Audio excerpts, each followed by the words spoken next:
বিশ্বনবী পাগলের মতো একবার হাউজে কাউসারে যাবেন, একবার সিরাতে যাবেন, একবার পুলসিরাতের দিকে, একবার হাউজে কাউসারের দিকে পাগলের মতো দৌড়াতে থাকবেন।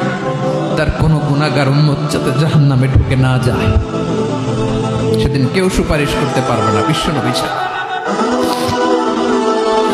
এজন্য 5 নম্বর আল্লাহ বললেন, মান যাল্লাযী ইয়াশফাউ ইনদাহু ইল্লা বিইযনিহি।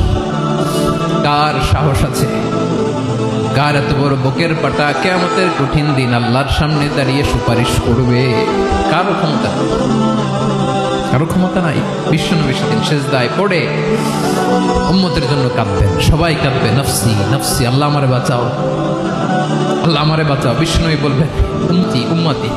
বিশ্বনবী আমার জন্য কাঁদবেন, আপনার জন্য কাঁদবেন, আমাদের জন্য সেদিন কেঁদে কেঁদে জাহান্নামের দরজায় দাঁড়িয়ে আমাদেরকে টেনে টেনে জান্নাতে ঢুকাবেন।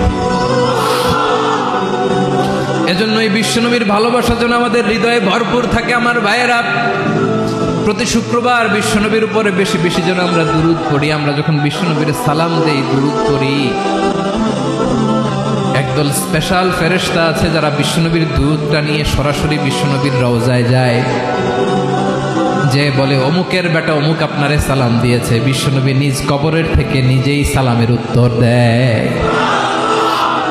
বিশ্বনবীর ভালোবাসা যেন আমাদের হৃদয়ে থাকে, বিশ্বনবীর সুন্নাহ দিয়ে যেন আমাদের জীবনটাকে সাজাই পারা যাবে ইনশাআল্লাহ। বিশ্বনবীর ভালোবাসা ছাড়া কেউ জান্নাতে ঢুকতে পারবে? বিশ্বনবীর পক্ষে আমরা বলবো, বিশ্বনবীর পক্ষে আমরা লিখবো, বিশ্বনবীর জন্য আমরা আমাদের কলিজার রক্ত বিলিয়ে দিব, ঠিক কিনা বলেন?